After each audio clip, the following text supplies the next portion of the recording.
Shut up, you parasite! That was the last thing I heard before my own son raised his hand and slapped me. Not once, not twice, but 20 slaps. 20 slaps. 20 times my heart broke into pieces, mixing with the cold, indifferent laughter of my daughter-in-law right beside me. That night, amidst the pain and humiliation, I had an epiphany. Silence was no longer love. It was suicide. I understood that the time had come to stand up for myself. The next morning, after they left for work, I secretly sold the house. And when he returned, inserting his key into the lock was new. Today, I want to tell you that story. The story of a quiet resistance, of a justice that needs no shouting, and of a new beginning at 60 years old. Before I continue, I would love to know where you are watching this video from.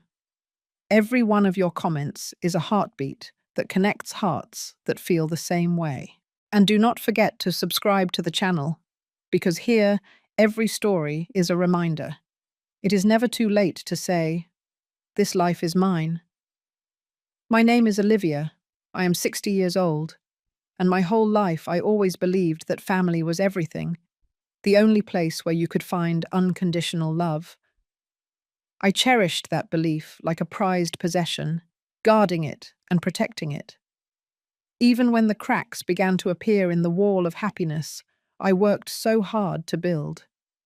Until that fateful day, the day my son, Robert, the son I carried in my womb with pain, whom I raised with all my love, raised his hand and struck me. It was not once or twice, but 20 slaps, each one tearing at my old heart. And the most horrible thing of all was the mocking laugh of my daughter-in-law, Carol, that resonated in the room like a melody deriding my pain. It was a typical Sunday, like so many others, the day the family usually gathered around a cozy table. I had gotten up early, preparing the baked ziti that Robert had loved since he was a kid. That special dish with lots of creamy sauce, which he always requested every time he had another birthday, like an indispensable ritual on his special day. I put my whole heart into every step, from choosing the freshest ingredients to the exact seasoning to make it to his liking. I wanted this meal to be perfect, as a way to express a mother's love. Carol arrived first, punctual as always. The strong scent of her perfume invaded my nose, a smell that always gave me a headache. But I forced myself to suppress it, trying to maintain a conciliatory attitude. She gave me a pale smile that never quite reached her eyes, and then she placed a bottle of cheap wine on the table. "For my dear mother-in-law," she said with a somewhat ironic tone, knowing full well that I do not drink alcohol because I take medication for high blood pressure. I thanked her, as always, a formal acknowledgement, just to maintain harmony in the house, to avoid unnecessary trouble. I knew deep down in my heart that Carol did not like me at all. She saw me as a burden, an obstacle in her life and Robert's. But I kept trying, every day, to make the family atmosphere less tense, even if only a little. Robert arrived half an hour later, already grumbling. I knew it immediately by the way he harshly tossed his bunch of keys onto the table. The metallic sound startled me. His abrupt way of greeting me, a simple "Mum," cold, without any warmth. Something must not have gone well at work, I told myself, trying to find an excuse for my son's attitude. I did not ask. I was already too accustomed to Robert's outbursts of anger whenever something upset him. Those rages for no reason, those harsh words he threw at me, as if I were a punching bag where he vented all of his life's frustrations. I knew that if I spoke, things would only get worse. We sat down at the table and I served the food in silence. The delicious smell of the baked ziti spread throughout the room, but I no longer felt any interest in it. I just wanted the meal to end quickly so I could return to my room and escape the heavy atmosphere that enveloped us. It was then that, unintentionally, I mentioned in passing that the kitchen faucet was dripping and needed repair. It was just a casual comment, a small reminder, without any intention of reproach or giving orders. But Robert turned it into an excuse to vent his rage. "The faucet in your house, is that what you mean, mother?" he snarled, emphasizing each word, as if to remind me that I was there by his grace. Every word he uttered was like a stab in my heart. He wanted me to remember that I was just a parasite, a superfluous person in that house. But the truth was not that.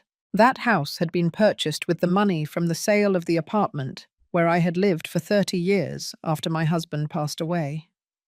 It was the home that my husband and I had built, where we kept so many happy memories of my family. Back then, Robert told me I should put it in his name to make taxes easier. And trusting my son, I signed the transfer papers. But I kept the original deeds in my name. I trusted him, in my son's promise, that he would take care of me, that I would always have a home.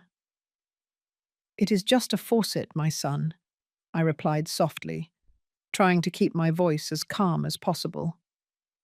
It was then that he slammed his hand on the table, causing the silverware to jump with a jarring noise. "Do you think you are very smart, mother? Do you think you can tell me what to do in my own house?" His voice was full of anger, his face flushed, the blue veins marked on his forehead. Carol laughed softly behind her napkin, her eyes gleaming with that terribly self-satisfied delight she always showed when Robert and I had an argument. She enjoyed seeing me humiliated, seeing me suffer my son's wrath. "Shut up, you parasite!" His voice roared like thunder that struck me directly in the ears, making me jump. "Do you forget that I took you in when nobody else wanted you?" He continued, getting up from his chair, his eyes looking at me with fire. "You forget that you could be in a nursing home right now." I remained silent, my eyes fixed on the full plate of food. The baked ziti I had prepared with so much love now seemed like an insipid mess, as heavy as the air around us. "Look at me when I speak to you, mother," he shouted, grabbing my chin to lift my face. I looked at him, my eyes filled with helplessness and pain. It was then that it happened. The first slap landed like a shock, not because of the pain, but because of the surprise. Never in my whole life had my son hit me. I felt my cheeks sting as tears welled up, unable to be held back. Carol gasped dramatically, covering her mouth with her hand. But her eyes were smiling, enjoying this spectacle, enjoying my suffering. "Robert, please," I whispered, my voice trembling in supplication. The second slap was harder, then the third, the fourth. I lost count after the 10th. My ears were ringing, my entire face burned. I did not scream, I did not plead, I did not resist. I remained sitting motionless, letting my own son vent his rage on me. I felt like a rag doll, tossed back and forth in his fury. When he finally stopped, he was panting with sweat beading on his forehead. I looked at him, and I did not recognize the man in front of me. Where was the child who held my hand to cross the street? Where was the teenager who brought me flowers stolen from the neighbor's yard on Mother's Day? The images of a loving, filial Robert in my memories shattered. "This is so you learn to respect who is in charge here," he said, adjusting his shirt as if he had just closed an important business deal, without showing the slightest regret. Carol was now laughing openly, without pretense, as if she had achieved her goal. I rose silently, leaving the plate of food untouched, and walked slowly to the back room of the house. I closed the door. The soft click resonated in my mind like a declaration. I sat on the edge of the bed and finally let the tears fall. But they were not tears of pain or fear, but tears of a decision that was crystallizing in my heart, cold as ice on a winter night. A cold, firm decision, with no room for affection or indulgence. As I touched my swollen face, I suddenly remembered the nightstand drawer where I kept the original house deeds, documents that proved that legally the place was still mine. Robert had convinced me to transfer the property into his name, but we had never completed the legal process. He only had a private contract, without real legal value. He had taken advantage of my credulity, of my mother's love. That night, as I listened to their loud laughter and chatter in the living room as if nothing had happened, I took the papers out of the drawer and put them in a briefcase. I knew I had to act. The next morning, when they left for work, I would visit my old friend George, a retired lawyer who still maintained contacts in the legal world. I trusted George. He was the only person I could rely on at that moment. I lay down fully dressed, unable to sleep. Time passed slowly as I planned every step I would take. It would not be a noisy or violent revenge. It would be silent and decisive, like the ice that now replaced the place where there was once maternal love. I would not scream. I would not cry. I would not beg. I would act coldly with determination, so they would know that I was not a weak woman and easy to intimidate. I would show them that I still had value, that I still had power. That night felt as long as a century. Every minute stretched out, weighing on my heart. I lay awake, my eyes fixed on the ceiling, my mind reeling with thoughts and plans. The physical pain in my face had diminished a bit, but the wound in my soul still ached, burning. Every time I closed my eyes, I saw the image of Robert raising his hand again, and I heard Carol's mocking laughter again. They were like daggers, continually cutting my soul. I had lived for my son, for my family, sacrificing my youth and my own dreams, only to receive humiliation and violence in return. A hot tear rolled down my cheek, soaking the old pillow. No, I would not cry anymore. Tears would not solve anything. Now I needed lucidity, coldness, to execute my plan. When the first rays of sunlight peered through the crack in the window, I heard Robert's familiar footsteps in the hallway, the jingle of his keys, and then the sound of the shower water. Finally, the slamming of the front door, a resonant sound announcing that he had left for work. Immediately after, Carol, the tapping of her heels echoing through the empty house. As if wanting to boast about her freedom, I remained motionless, holding my breath, waiting, trying to hear if the car was coming back. I waited half an hour longer, enough to ensure they would not return, having forgotten something. I learned this precaution from my years as a mother, always having to anticipate any unforeseen event. I got up silently, my body aching after a sleepless night. I tucked the briefcase with the documents into my purse, the most important document of my life at that moment. I put on my warmest coat, the one Robert called an old rag. But it was my favorite coat, warm and resilient, like myself. I went out the back door, avoiding the main one, so as not to run into any curious neighbors' glances. That day was somber and cold, with grey clouds covering the sky, as if the weather was also in complicity with my mood. A chill enveloped me, matching the coldness that was emerging in my heart. I walked 3 blocks, each step slow and heavy, until I reached George's house in Queens. He was a good friend of my late husband, a brilliant retired lawyer, but who still maintained contacts in the legal world. I trusted him completely. He opened the door still in his pajamas, his grey hair messy, but his expression immediately changed when he saw my swollen face. His eyes revealed concern and surprise. "Olivia, my goodness, what happened to you?" he asked in a stunned voice. "I need your help, George," I said simply, walking in when he let me pass. "I need to sell a house." I did not need to say much more. George was perceptive enough to understand everything. George poured me coffee while he reviewed the documents I had brought him. His eyes moved from the papers to my swollen face. connecting the dots himself without me having to explain the details. He was an intelligent, insightful man, and he had known my late husband. He understood my family situation well. He knew Robert's character. "The papers are still in your name," he confirmed, adjusting his glasses on the bridge of his nose. "Robert never registered the transfer with the notary. Legally, the house is still yours, Olivia." I felt a cold relief run through my body, like an electric shock. A ray of hope appeared in the darkness. "So I can sell it?" I asked, my voice still trembling. "Yes, you can," George replied, setting the coffee cup on the table, his eyes looking at me intently with determination. "But are you sure about this? After all, he is your son." He still hesitated a bit. He wanted me to reconsider, but I would not. I had decided.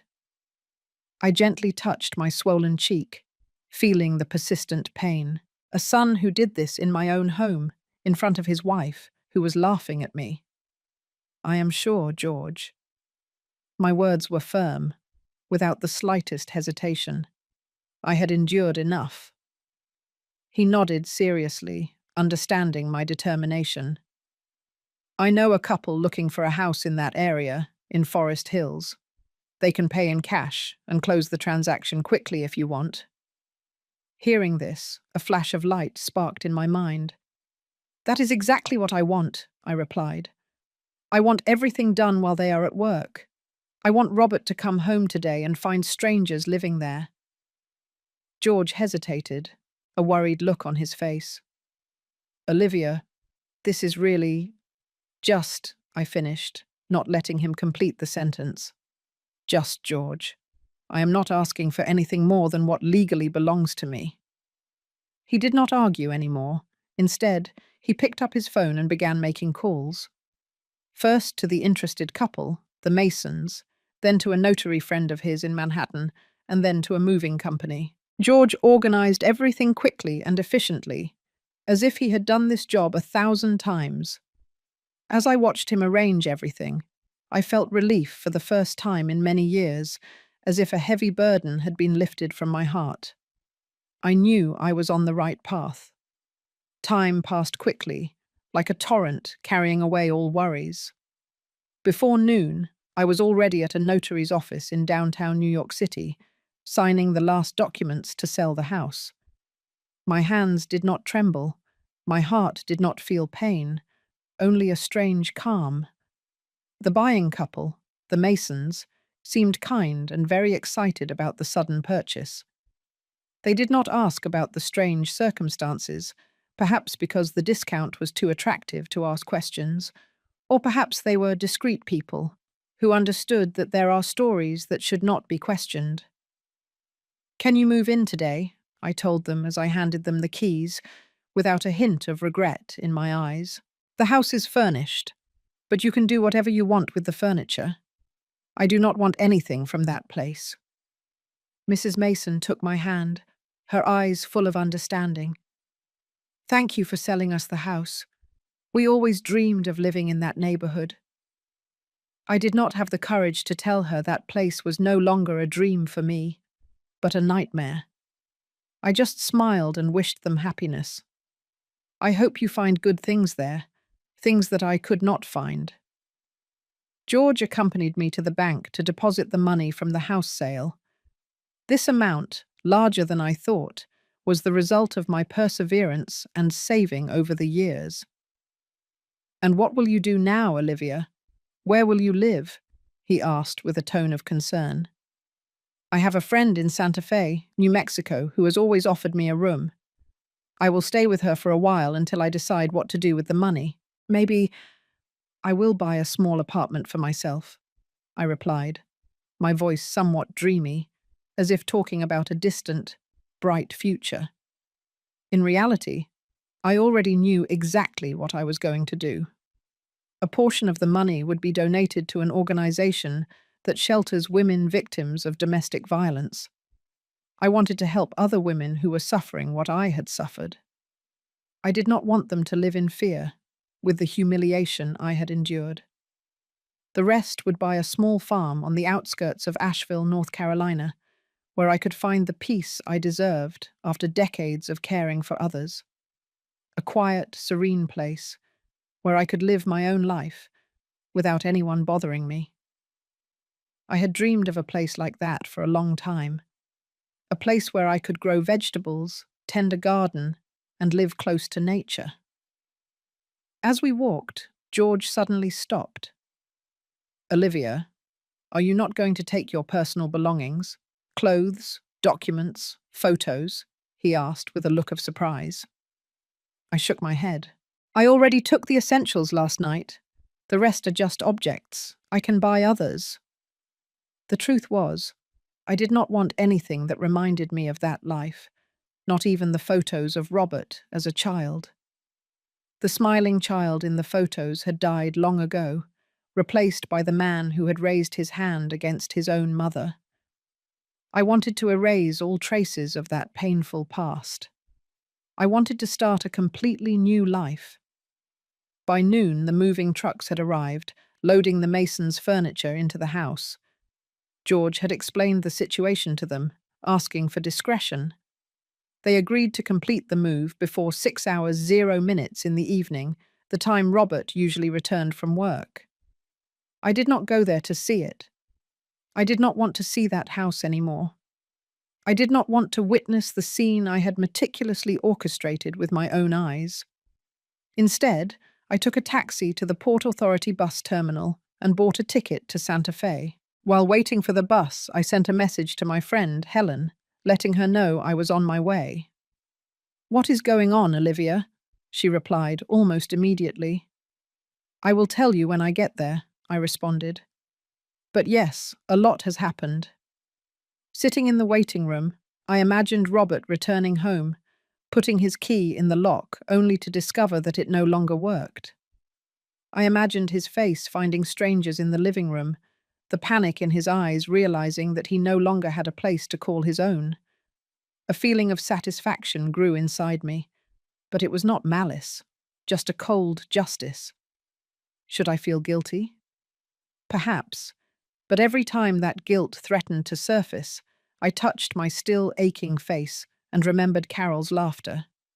No, there was no room for guilt, only for the cold justice I had executed. I had done the right thing. The bus arrived, and I boarded with a small suitcase containing a few items of clothing and the annulled house deeds. When the engine started and we began to leave the city, I felt as if an enormous burden had been lifted from my shoulders. I looked out the window, the landscape gradually changing from the tall city buildings to the green fields and gentle hills of the countryside. My phone began to ring incessantly 2 hours later. Robert. Carol. Robert again. I could imagine the confusion they were going through. They were calling me, looking for me, but I would not answer. I turned off the phone and looked out the window, watching the scenery change from urban to rural. My new life was beginning. The bus slowly entered the Santa Fe terminal. The golden light of the afternoon spread over the adobe rooftops, creating a surprisingly tranquil landscape. Helen, my dear friend of decades, was already waiting for me. As soon as she saw me, she ran to embrace me. A strong, warm hug, as if wanting to alleviate all the pain I had endured. But then, when she saw my swollen face, her eyes filled with astonishment and concern. "My God, Olivia, who did this to you?" she gasped in a voice full of sorrow. "My son," I replied simply, finally allowing myself to cry in my friend's arms. The tears flowed uncontrollably, carrying with them all the grief and suffering I had suppressed for so long. "But now it is over," I added, my voice weak, but with a strange determination. She took me to her house on the outskirts of the small city, a cozy place with views of the mountains that embraced the horizon. The house, small and lovely, was decorated with pots of vibrant flowers, with a rustic and simple beauty. We sat on the porch with hot cups of tea, the gentle aroma of the tea floating in the air. I told Helen everything that had happened, from the fateful slap to the decision to sell the house. I told it slowly, detail by detail, omitting nothing.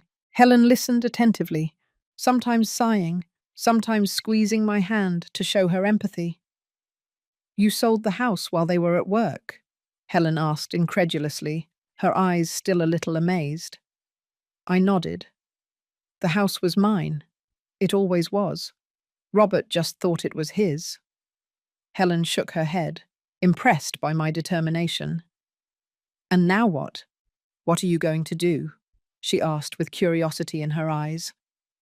I looked at the distant mountains, feeling a peace I had not experienced in many years. It was a deep peace that spread from my heart, like a spring of fresh water that soothed all wounds. "I am going to start over, Helen. At 60 years old, I am going to start over." My voice was full of confidence and resolve. That night, I turned on the phone for a moment to check the time and found dozens of messages and missed calls. Most were from Robert, interspersed between desperate pleas and furious threats. "Call me back," he demanded. Heartless mother, cruel woman. He said that I had ruined his life. Some were from Carol, accusing me of having shattered their lives, saying that I was evil. There were also messages from unknown numbers, probably the lawyers they had hired in a hurry. I skimmed them, not letting any word affect me. One message in particular caught my attention. It was from George. "Everything is done, Olivia. The masons have moved in and changed the locks." Robert showed up and yelled, but they called the police. "Everything is protected by the law. Rest easy." It was not a rest easy of death, but of life. A new life I would build from the ashes of the previous one. I turned the phone off again and looked at the stars twinkling in the Santa Fe sky. For the first time in a long time, I felt like I could breathe deeply, filling my lungs with fresh air. The mountain air filled my lungs like a promise of freedom. The first few days at Helen's house were strange. I would wake up in the middle of the night, confused about where I was. My heart would pound wildly remembering the events. Sometimes I would instinctively touch my face, as if I could still feel Robert's slap. The swelling had gone down, but the memory remained as vivid as an open wound, haunting me. Helen noticed my restlessness. She was always so perceptive. One morning, while we were having coffee on the porch, she took my hand. "You did what you had to do, Olivia. Do not burden yourself with guilt for it." "It is not guilt," I replied, watching a hummingbird visit the garden flowers. I did not feel guilt, just an emptiness, a sense of loss. "It is strangeness. For 38 years, I was Robert's mother. I built my life around that. And now? You are just Olivia," Helen finished with a kind smile. "Olivia, who can do whatever she wants without having to answer to anyone." There was a terrifying freedom in those words. Who was Olivia without the role of a devoted mother? Who was I, apart from the woman who had dedicated her life to an ungrateful son? I needed to find myself again, to find the identity of Olivia that I had lost long ago. The second week passed quickly. Each day in Santa Fe brought me a sense of peace and recovery. Helen was always by my side, listening to my confidences, encouraging me to overcome my wounds. Thanks to her, I gradually regained my self-confidence, finding the pieces of the Olivia I had lost again. I started walking around the town, admiring the old streets, the colorful houses, the unique artisan shops. I felt like a child, discovering the world for the first time. On a beautiful sunny morning, I decided to turn on the phone to check my bank account. The money from the house sale was there, intact in the account. A considerable sum that would allow me to live comfortably in the coming years. There were more messages from Robert, but the tone had changed. Now he was pleading, saying it had been a mistake. that he regretted it, that Carol had left him. The last messages were almost incoherent, mixing anger and desperation. One of them made me stop. "I am sleeping in the car, Mum. I have nowhere to go. Please, forgive me." I felt a pang in my chest, that maternal instinct that never completely disappears. For a moment, my fingers slid across the keyboard, about to reply. But then I remembered Carol's laughter, the sound of his hand hitting my face, the humiliation I felt sitting at that table while they rejoiced in my pain. No, I would not weaken. I had come too far to turn back. I turned off the phone without answering. The next day, we visited a local real estate office. I had researched a small farm for sale on the outskirts of Asheville, North Carolina, not too far from Santa Fe. It was not very big, just 1/2 acre of land with a modest house, some fruit trees, and a stream that ran at the end of the property. It was perfect, exactly as I had imagined it. "Are you sure?" Helen asked when I expressed my immediate interest. "Do you not want to think about it a little more?" "I have been thinking about this for years without knowing it," I replied with a certainty that surprised me. "I always wanted a place like this, just for me, where I could grow my vegetables and wake up to the sound of birds singing." We made an offer that same day. The owner, an old man who was moving to live with his daughter in Raleigh, accepted immediately. In 1 week, I would be the owner of my own piece of land on the outskirts of Asheville. A small piece of land, but it was mine, completely mine. While waiting for the paperwork to be finalized, I began buying the basics for my new life. Simple clothes, some kitchen utensils, seeds to plant. Helen accompanied me shopping. Her enthusiasm was almost as great as mine. "You are different," she commented as we chose gardening tools. "More alive." It was true. The hunched, silent woman who had lived in Robert's house, always trying to take up the least space possible, was disappearing. In her place, a person I had forgotten existed was emerging.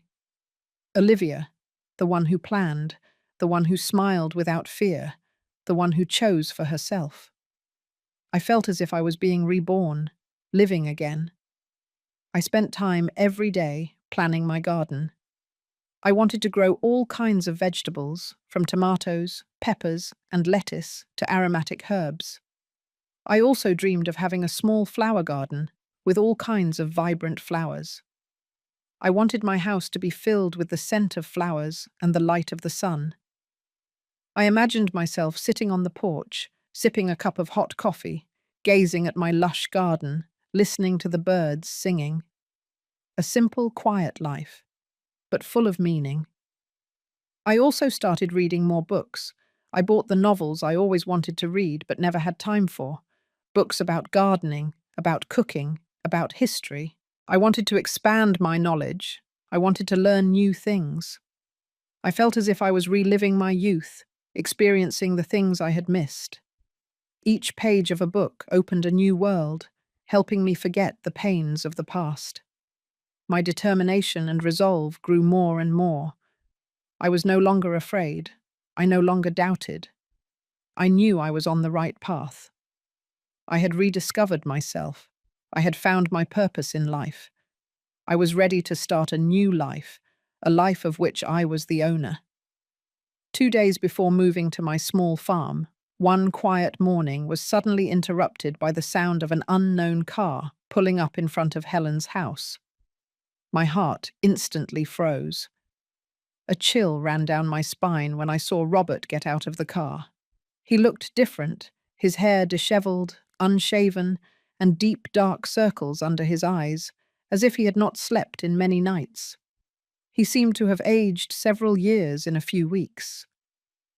I hid behind the curtain. The familiar feeling of fear returned.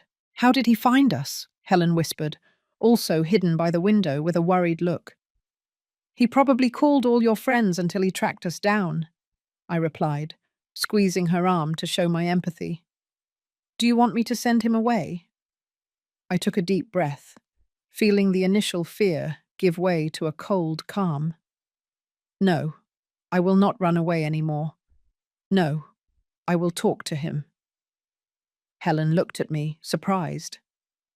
Are you sure? After what he did, I responded. I need to close this chapter once and for all. I walked out onto the porch, feeling my feet firmer than ever. Robert approached slowly like a wounded animal, his eyes full of weariness and despair. Upon seeing me, he stopped, unsure, as if he could not believe what he saw with his own eyes.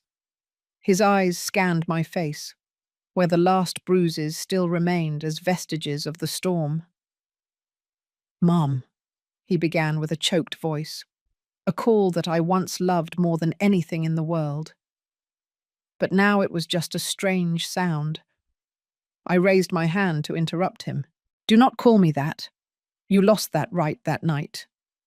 He swallowed, his eyes teary. Please, let me explain. I was drunk. I had problems at work. Carol pressured me. He tried to find all the reasons to justify his actions, but I would not accept it. 20 times, I said simply, my voice cold and determined. You hit me 20 times while your wife laughed. There is no explanation for that, Robert. He knelt on the cobblestone path. Now he was sobbing. Tears ran down his dirty face. I have lost everything, Mum. Carol left me. I am sleeping in the car. My friends are not answering my calls. No one wants to help me. I looked at him there, broken. The son I had raised, the one I had held in my arms when he had a fever, the one I had sewn a superhero costume for, the one I had taught to ride a bicycle. Now he was just a broken man, begging not for forgiveness, but for convenience.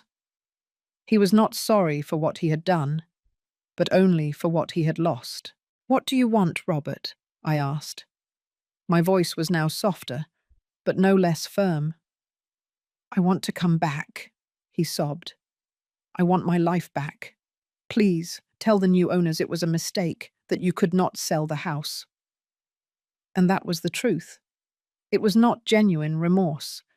It was just desperation to recover lost comfort. Not once did he mention my pain, my humiliation. Everything revolved around what he had lost. He was still so selfish, only thinking about himself. I cannot do that, I replied calmly. Even if I could, I would not. The house is gone, Robert. Your old life is gone. He lifted his face, disfigured by crying. What am I going to do? Where am I going to live? You are 38 years old. You have a job and you are healthy. You will do what many people do. Start over, rent a small apartment, save, rebuild. Alone? He asked, his voice almost childish, full of fear. Yes, alone. Just like I am doing at 60 years old. Robert slowly stood up, wiping his face with his sleeve. Something changed in his expression. The pleading gave way to a contained anger. You have no heart. A real mother would never do this to her own son. That might have hurt me a few weeks ago, but now it only confirmed that I had made the right decision. A real son would never do what you did. Goodbye, Robert. I turned to go back inside the house, but his words stopped me. This is not over. I will sue you. I will prove that you were mentally ill when you signed those papers. I will take back what is mine. I looked at him over my shoulder, only feeling a deep sadness. The house was never yours, Robert. That was your mistake from the beginning. I went inside the house and closed the door, listening to his screams, which turned into increasingly desperate threats. Helen hugged me in silence as we listened to the car start with a loud roar, the tires screeching on the asphalt. Are you okay? She asked a while later, her voice full of concern. Surprisingly, I was fine. The encounter I had dreaded had happened, and instead of tearing me down, it had affirmed my strength. Robert was not sorry for what he had done. He was just desperate for what he had lost. "I am much better than I thought," I replied honestly. A sense of relief spread throughout my body. This confrontation, although painful, had freed me. That night I received a call from George. "Olivia, Robert found me. He is threatening to sue you." "It will be useless, right?" I asked, feeling a small tremor of anxiety. "Absolutely useless," George assured me. "The house was legally in your name. You were completely sane when you sold it. And we have witnesses to the assault if necessary. He is just bluffing out of desperation." "And Carol?" I asked. "She went back to her parents in Knoxville as far as I know. It seems the marriage was already on the verge of breaking up before this incident. The loss of the house was just the final push." I received that information in silence. Robert was moving on with his life, rebuilding it as I had told him he would. For some reason, this brought me peace, Olivia. Not because I was worried about his happiness, but because it meant he had less reason to try to find me, to disturb my new life. "Thank you, George. That was what I needed to know." "Olivia," he said before I hung up, "are you happy there?" The question surprised me. Happy? It was a word I had not used in so long that I had almost forgotten its meaning. "I am at peace," I finally replied, "and I think for me, that is happiness." That same day, after the guests had left, I sat down at the kitchen table and started writing. Not a simple diary, but the beginning of a book. My story, told not with anger or bitterness, but as a testament that it is never too late to start over, to demand respect, to find peace. I wrote every night for weeks, the words flowing like the stream that ran through my property. Sometimes calm, sometimes tumultuous, but always moving forward. I wrote about the slaps, about the humiliation, about the sale of the house, about my rebirth on the farm. I wrote without reservations, putting on paper the pains I had never shared with anyone. I felt as if I was removing a weight that had oppressed me for so many years. When I finished the draft, I sent it to Helen, who gave it to a friend who worked at a small publishing house. Surprisingly, they were interested in publishing it. "Your story can help other women find their own strength," the editor said over the phone, "especially older women who believe they are trapped in abusive situations." The book launch for Starting Over at 60 took place in a small bookstore in the city 6 months later. I was very nervous, unsure if I had done the right thing by exposing my life that way. What if Robert reads it? What if he tries to stop me? The questions lingered in my head, but when I saw the room full of women, some young, some middle-aged, many older like me, their eyes full of empathy and hope, I realized that my story no longer belonged only to me. It was a beacon for others who were still lost in the darkness I had also known. "How did you find the courage?" a woman asked during the book signing. Her trembling hand squeezed my book. I reflected for a moment before answering. It was not courage I found first. It was dignity. The courage came after, when I realized I deserved more than I was receiving. She nodded with teary eyes and whispered a thank you that carried the weight of decades of silence. I knew I had done the right thing. The move to the farm took place on a sunny Thursday morning. The place was even more beautiful than I remembered in my imagination. The house, small but cozy, nestled among rows of green trees. The property sloped gently down to the stream that murmured at the end of the land. The fruit trees were full of blossoms, promising an abundant harvest in the coming months.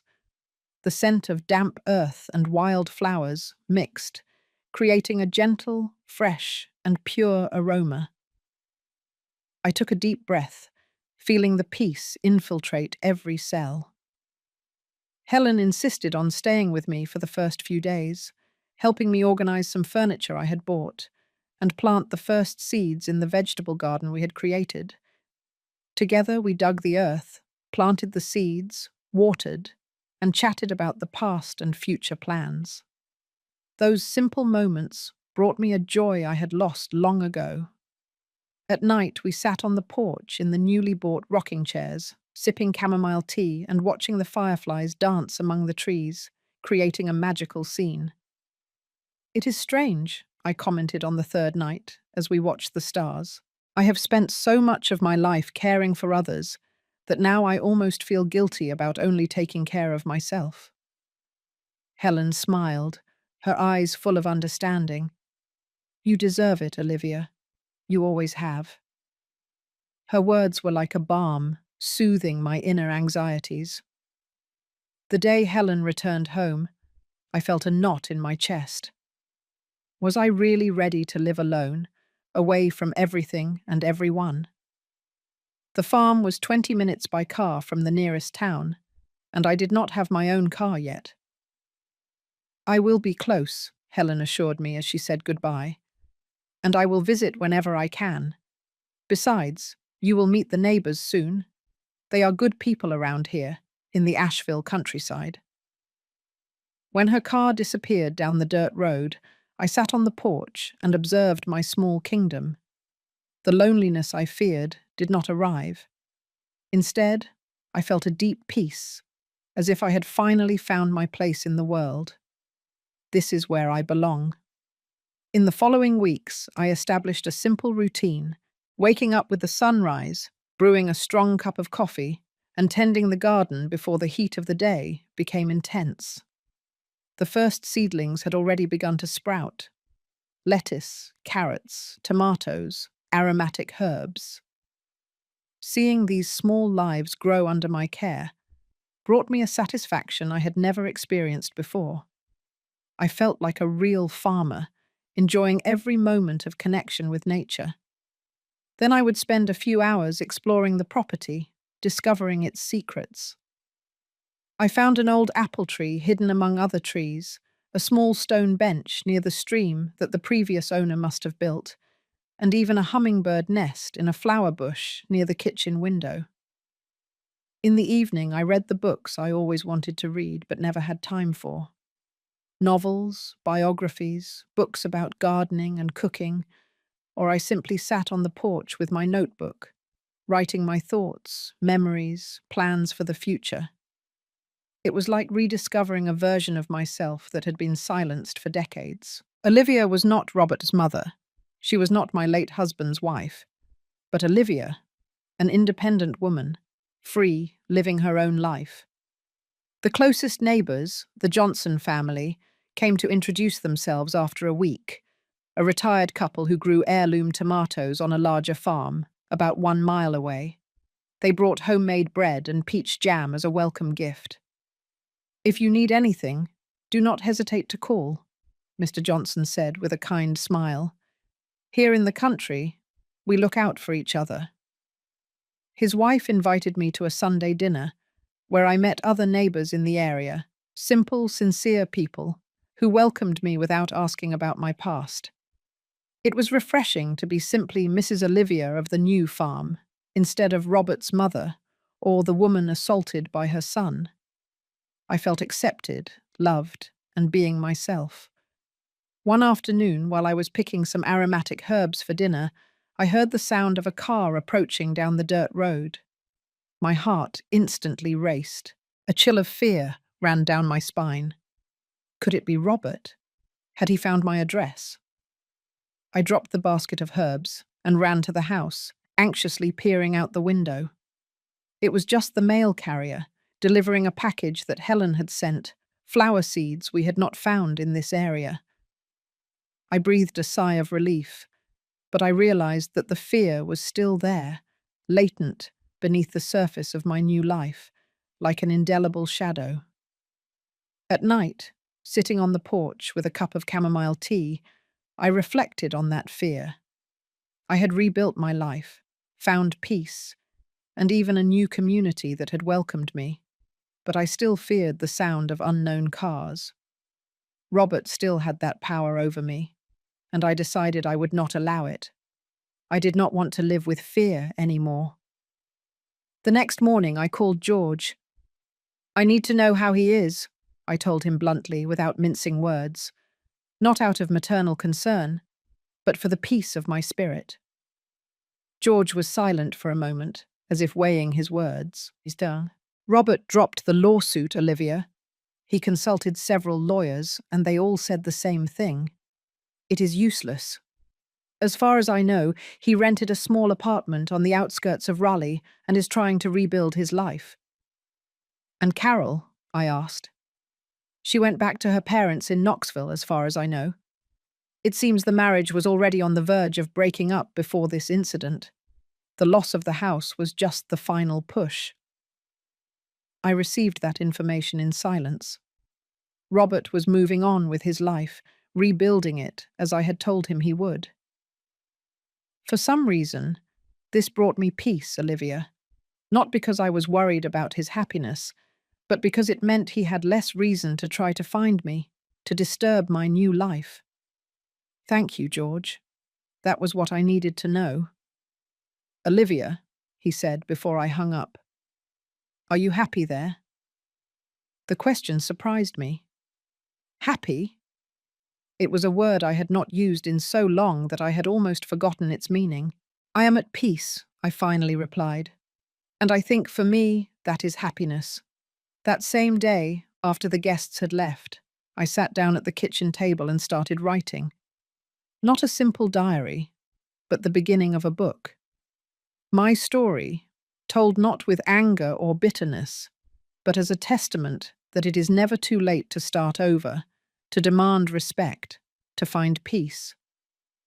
I wrote every night for weeks, the words flowing like the stream that ran through my property, sometimes calm, sometimes tumultuous, but always moving forward. I wrote about the slaps, about the humiliation, about the sale of the house, about my rebirth on the farm. I wrote without reservations, putting on paper the pains I had never shared with anyone. I felt as if I was removing a weight that had oppressed me for so many years. When I finished the draft, I sent it to Helen, who gave it to a friend who worked at a small publishing house. Surprisingly, they were interested in publishing it. "Your story can help other women find their own strength," the editor said over the phone, "especially older women who believe they are trapped in abusive situations." The book launch for Starting Over at 60 took place in a small bookstore in the city 6 months later. I was very nervous, unsure if I had done the right thing by exposing my life that way. What if Robert reads it? What if he tries to stop me? The questions lingered in my head, but when I saw the room full of women, some young, some middle-aged, many older like me, their eyes full of empathy and hope, I realized that my story no longer belonged only to me. It was a beacon for others who were still lost in the darkness I had also known. "How did you find the courage?" a woman asked during the book signing. Her trembling hand squeezed my book. I reflected for a moment before answering. It was not courage I found first. It was dignity. The courage came after, when I realized I deserved more than I was receiving. She nodded with teary eyes and whispered a thank you that carried the weight of decades of silence. I knew I had done the right thing. At the end of the event, when the bookstore was almost empty, the last guests had gone, I noticed a man standing near the door. My heart skipped a beat as I recognized Robert, thinner, older. He was looking at me from a distance with an expression I could not decipher. Our eyes met across the nearly empty bookstore. Robert did not approach. He just stood there, motionless near the door, like a shadow. I felt my body tense, instinctively preparing for a confrontation. Another battle. Helen, who was nearby arranging the unsold books, noticed my tension. "That is him," she whispered, following my gaze. I nodded slightly, unable to take my eyes off the man I once called son.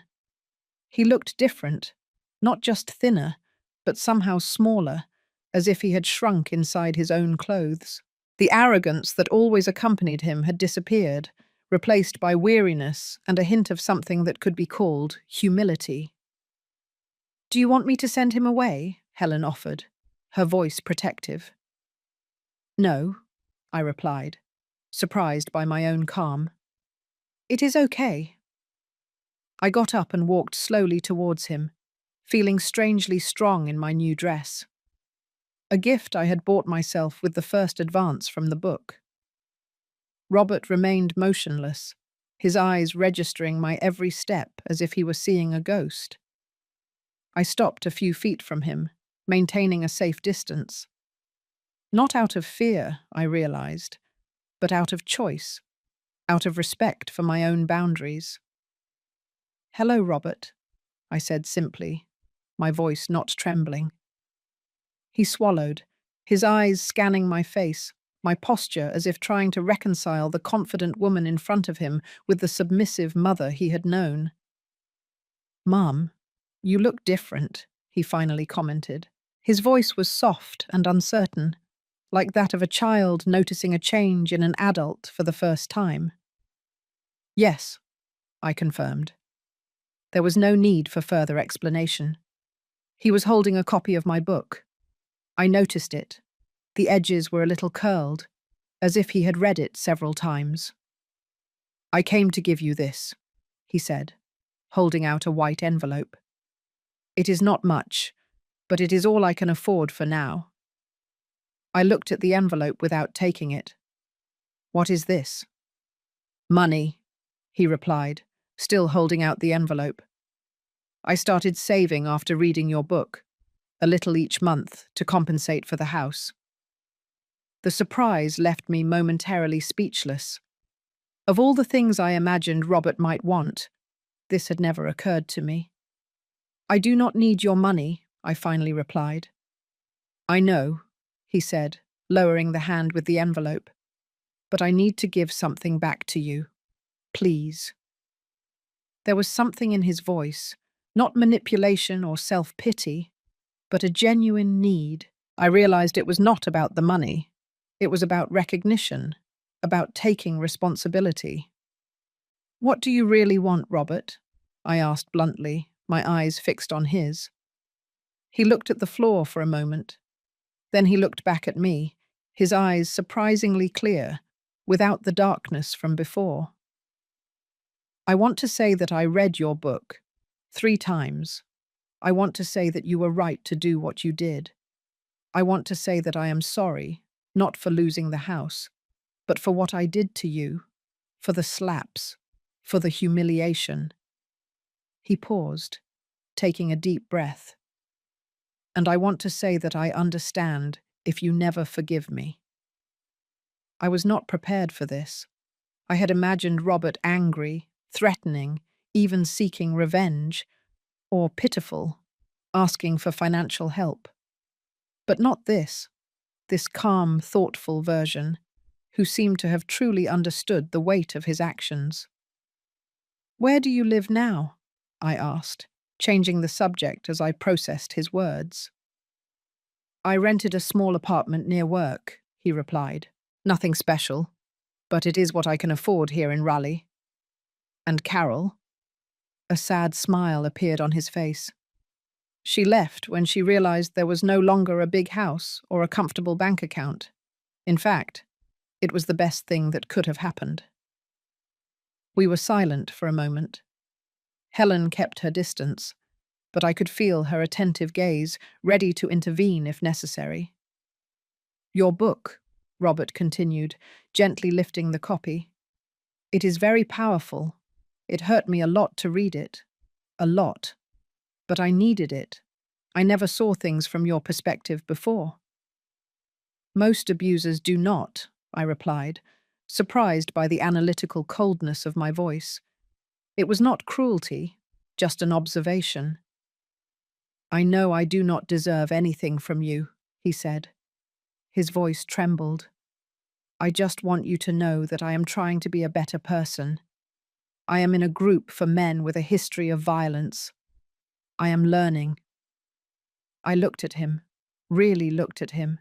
Beyond the familiar image of my son, beyond the good and bad memories, I just saw a middle-aged man trying to rebuild himself from the wreckage of his own mistakes. Not so different from what I had done. I am glad you are seeking help, I said honestly. That is the first step. He nodded, still holding the envelope. I still want you to accept this, not for you, but for me. I need to start repairing what I did somehow. I thought for a moment and had an idea. There is a centre for women victims of violence in the city.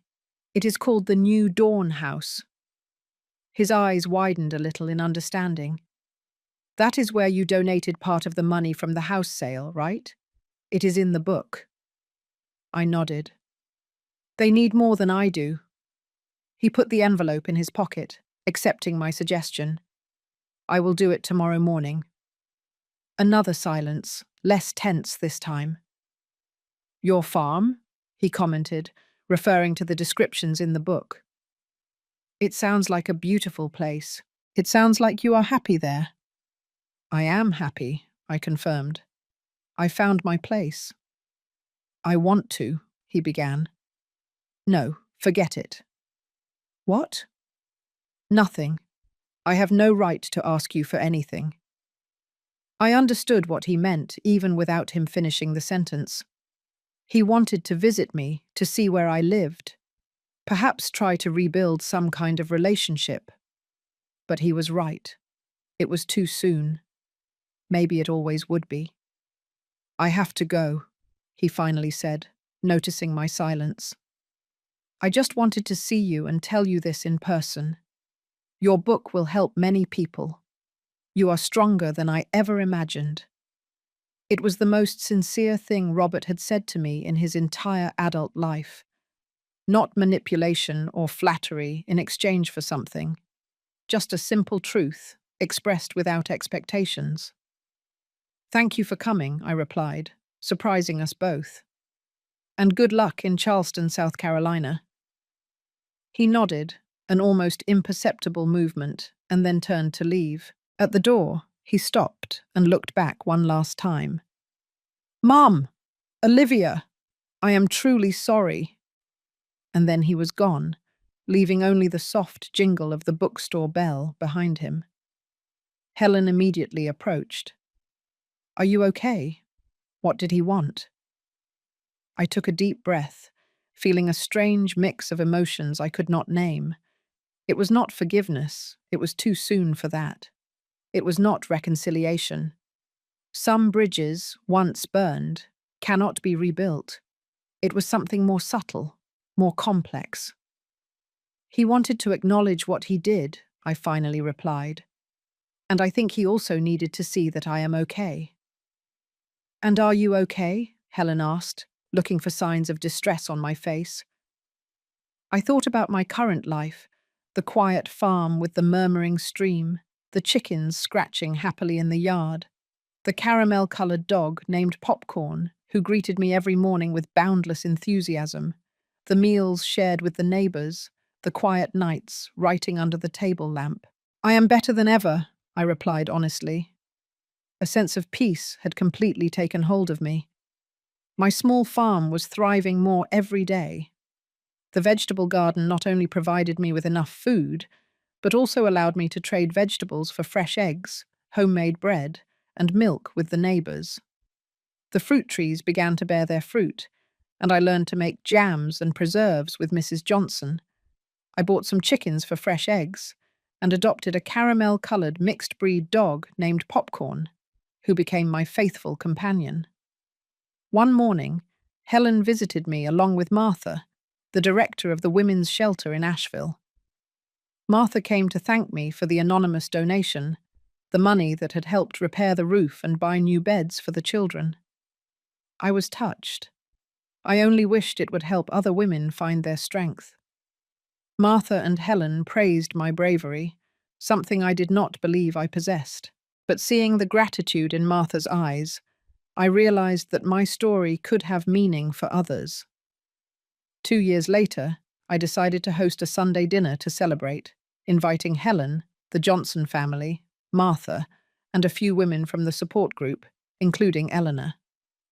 The morning was clear and sunny, with a gentle breeze. I got up early to prepare the house and the food. Fried chicken, mashed potatoes, fresh green bean casserole, and cornbread. Popcorn slept lazily near the kitchen, occasionally opening an eye to check on things. The house was clean, cozy, and filled with the watercolor paintings that I painted. The guests began to arrive around noon. Helen brought a lemon cake. The Johnson family brought a special cider. Martha arrived with 2 women from the center. Eleanor appeared with a childhood friend. We set up a large table on the porch, spreading a colorful embroidered tablecloth. Laughter and stories resonated. I observed my diverse guests, now an indispensable part of my life. After dinner, while we were having coffee, a car approached unexpectedly. I was not expecting anyone else. Everyone looked at me curiously. "Are you expecting someone else, Olivia?" Helen asked. "No," I replied, getting up. My heart raced as I realized it was Robert, alone. A tense silence fell over the table. Helen approached, whispering, "Do you want me to send him away?" I looked at my friends. They all knew my story. Eleanor was especially tense. "No," I finally replied. "I will talk to him." I walked toward the car with firm steps. Robert got out, looking hesitant, carrying a small package. "Sorry for showing up unannounced," he said. "I called many times, but no one answered." "We were having lunch," I explained, pointing to the table. "It is the celebration of my 2nd anniversary here." He looked at the guests who were observing us. "I did not know you had visitors. I can come back another day." I hesitated, but a part of me wanted to close this chapter. "What do you want, Robert?" I asked bluntly. He held out the small package. "I brought you this. Next week is your 62nd birthday. I did not want it to go unnoticed." I was surprised he remembered the date. "Thank you." An awkward silence enveloped us. Robert looked at the ground, then at the house, at the property, avoiding my gaze. "Your farm is beautiful," he finally commented, "just as you described it in the book." "It is my home now," I replied. He nodded. "It looks like you are happy." "I am happy," I confirmed. "Robert, I have guests," I said softly but firmly. "Why do you not tell me what really brought you here?" He took a deep breath, finally looking me in the eyes. "I am moving south, to Charleston, South Carolina. I got a job there. I am leaving next week." The news took me by surprise. "Oh, that is good for you." "I think so," he replied. "It is a new beginning, away from the memories, away from the people who knew the old me. I needed to see you before I left, to tell you in person that I still regret it, that your book changed my life as much as yours, that now I understand what I did, even though it took me too long." His words were sincere. "I hope you find what you are looking for there," I replied honestly. Robert looked toward the porch. "You built a beautiful life here, new people, a new purpose." He smiled sadly. "I am glad for you, truly." At that moment, I felt something shift inside me. It was not forgiveness, but the letting go of a burden. Robert no longer had power over my happiness or my peace. "Thank you for coming to say goodbye," I said. "And good luck in Charleston, South Carolina." He nodded, understanding that it was the end that we both needed. There were no emotional hugs, no promises of reconciliation, just mutual acknowledgement and respect for our separate paths.